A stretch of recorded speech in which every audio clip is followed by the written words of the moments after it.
falls on me to express Sinn Féin's continued opposition to British arms sales to the Saudi dictatorship, and also speak against the British government's endorsement of our brutal regime as demonstrated by the visit of the Saudi prince today. This is Saudi Arabia's role in the region, and Britain can be said to be culpable in every rights abuse carried out, not just because of the weapons they provide, but just as importantly the political cover they provide, as demonstrated by visits like today. Hands off Yemen! Stop the killing now! Hands off Yemen! Stop the killing now! I'd like to thank Joe Dwyer for his contribution and for Sinn Féin's support. Our next speaker is Karen Lee. Labour MP for Lincoln. I've just come today to show solidarity. I haven't prepared anything. I just come to say a number of my colleagues feel as I do. It's appalling that the Saudi Crown Prince is here. We showed our disapproval at Prime Minister's question times early today. We were shouting shame, and it is shameful. Shameful that they're entertaining somebody with such a murderous, bloody regime. Hands up, Yemen! Stop the killing now! Hi, my name is Theresa. I'm here for the campaign against arms trade, and I'm pleased to welcome Billy Clinton from Bahrain Institute for Rights and Democracy. Hello, you all right? Having a good time? Yes. Thank you. We're here today to lift the veil on the Saudi regime and show the world the cold, cruel abuse perpetrated by Mohammad Bin Salman. Amongst the victims are the people of Saudi Arabia, where Shia protesters face horrific death sentences and human rights defenders are persecuted and prosecuted. Amongst the victims also are the people of Yemen, where as of September 2017, more than 5,000 civilians had died in the bombing campaign committed by the Saudi-led coalition. Amongst the victims also, however, are the people of Bahrain. In 2011, Bahrain stood on the edge of revolution, yet hopes for a democratic future were dashed when Saudi Arabian forces intervened in March 2011 to crush pro-democracy protests. Bahrain's sovereignty was violated and its people devastated by an unwelcome Saudi intervention. Sami Ramadani from the Iraqi Democrat. Thank you. I'll just say a few words about the nature of the Saudi regime, because the Saudi regime's policies of barbarity, repression, war is not a new one. The suffering of the Yemeni people today is but an example of what this regime has been doing in the Middle East for so many decades. This regime is probably the most brutal regime on planet Earth, and this war criminal being invited to Britain is but a reflection of what British foreign policy stands for across the world. It stands against the people of the world, and we must raise our voices and support the struggle of the people of Yemen, of Bahrain, and the whole of the Middle East against both the Saudi regime, the Israeli regime, and their masters in Washington and London. Thank you. From the Arab Organisation for Human Rights in the UK. Thank you everyone for coming today and showing your solidarity. We are here to send a clear message to the government, to the UK government and all the countries who support Saudi Arabia. Enough is enough. The war in Yemen must stop. Saudi Arabia supports the military regime in Egypt, which has killed and arrested thousands of people. The regime countries to practice the worst form of oppression against those who oppose it. Militants of the Saudi Arabia against peaceful people and states everywhere, in Yemen, in Syria, in Palestine. Hands off Yemen! Hands off Yemen! Hands off Yemen! Who's Kate Osimo, who is Shadow Secretary for International Development. Thank you so much. Hello everybody. Thank you so much for being here. It's really important. First and foremost, the British government should not be rolling out the red carpet for Mohammed Bin Salman.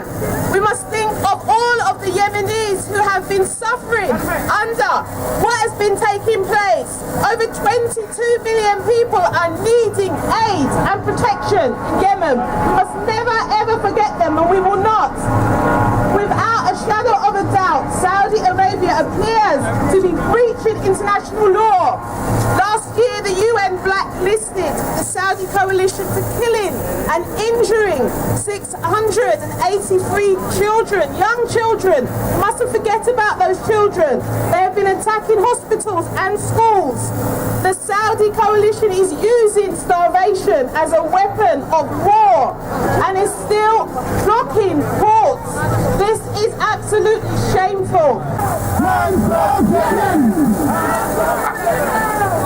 We are a cross-party campaign, and it gives me great pleasure to introduce Amelia Womack, who's Deputy Leader of the Green Party. Hello everyone, it's great to be with you here today, standing against the royal visit of Prince Mohammad Bin Salman. Britain is well and truly rolling out the red carpet for him this week. Not just meeting the Prime Minister, but meeting the royal family too. Yet the record of the Saudi regime and Prince Mohammed himself and his role has made it clear that the trappings of this visit are wrong. And Britain's place in the world must not be dictated by our colonial past. Our government's obsessions with the weapons industry is leading us to spend £205 billion on renewing Tridents. We host the biggest arms fair in the world, right here in London. We need to stop arms exports. We need to stop the industry of violence. And we need to fuel Britain with a truly 21st century industrial policy instead, which turns jobs making arms into employment of the future. British diplomacy shouldn't compromise on human rights, nor should it bend the will of arms manufacturers. At this most crucial time, Britain should send a signal to the world. We will not roll out the red carpet for dangerous men who refuse to comply with the minimum standards of decency towards their fellow human beings. That means no Trump. It means no Prince Mohammed. It means no compromise. Thank you. Ali Al-Fayed.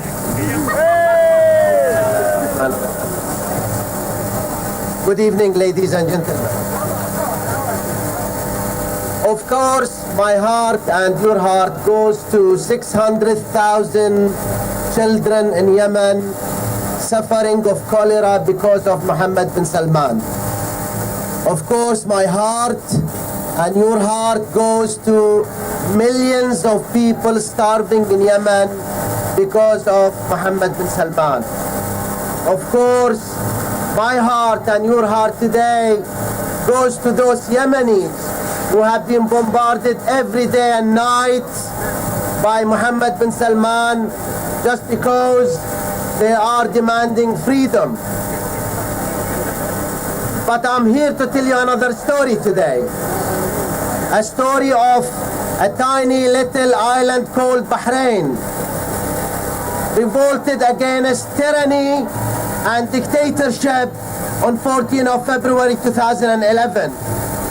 A month later, Mohammed Bin Salman family, Saudi regime have decided to invade my home country to suppress those peaceful protesters and kill them on the street. I believe 10 Downing Street took a disastrous choice when they allied with tyranny and terrorist maker, who is represented today by Mohammed Bin Salman. And I believe 10 Downing Street should uphold its people values, freedom, democracy, and human rights, and instead of teaming up with terrorist maker Mohammed Bin Salman and Al Saud family. I believe this government should export the value of Britons and not exporting arms. Should export the value, ethics of Britain people and should represent them in a good manner and not shamefully like today. Hands up, Yemen! Stop the bombing now! Our next speaker is Andy Slaughter, Labour MP. Thank you very much. It's great to see so many people here, a few more than the Crown Prince has managed to get here today. I just want to say, first of all, how much I appreciate the thanks to my own party, my own front bench, Emily Thornberry, who you've heard today on the radio and in Parliament, Kate Osmore, who I know was here in really standing up and telling the truth about what is happening in the Gulf. And that contrasts completely with the uncritical response we've had from every part of the government and the Conservative Party. There are three very good reasons for being here, many more than that, but let me just name three. The first is Yemen. The first is the fact that the Crown Prince is responsible for the greatest humanitarian tragedy going on in this world at the moment. The second is the oppression of other parts, the bullying that is going on around the Gulf. In Bahrain, as you just heard, but also the blockade on Qatar. And this is a country that throws its weight around and again is unchecked by what is said by the Western powers. And the third, and the point that I raised in the Commons today, is the internal repression in Saudi Arabia, where since the Crown Prince took control, since his so-called modernisation vision, more than 300 people have been executed, some of them children, some of them peaceful protesters.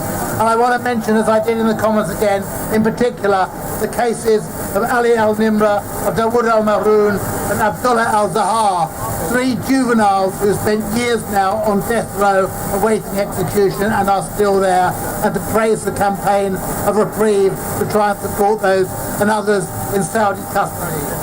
What this is for this government, let's be clear about this, it's the effect of Brexit. It's the fact that they will trade with anybody now, whatever their human rights record. It's about arms sales, and it's about taking sides in another bloody Middle Eastern war rather than being a partner of peace.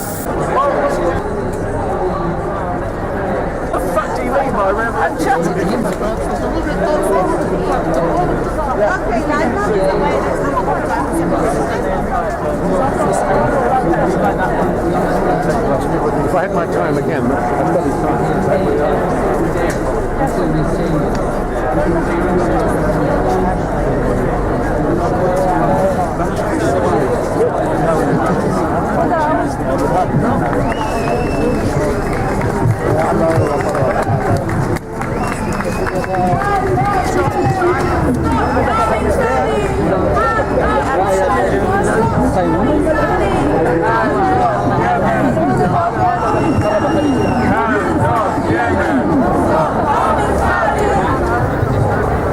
Make no mistake, wherever you find war, conflict, and repression, you will always find armed companies.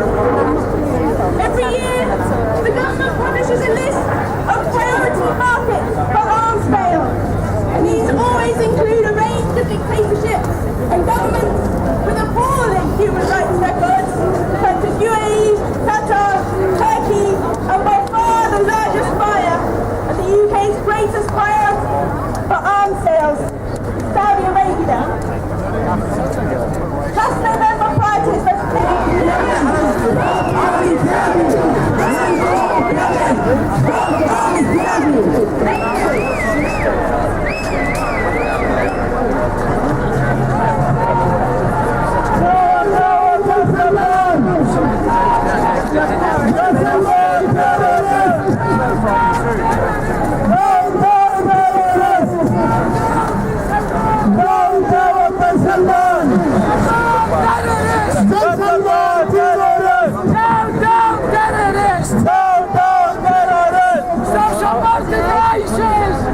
Stop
and are going to bring nothing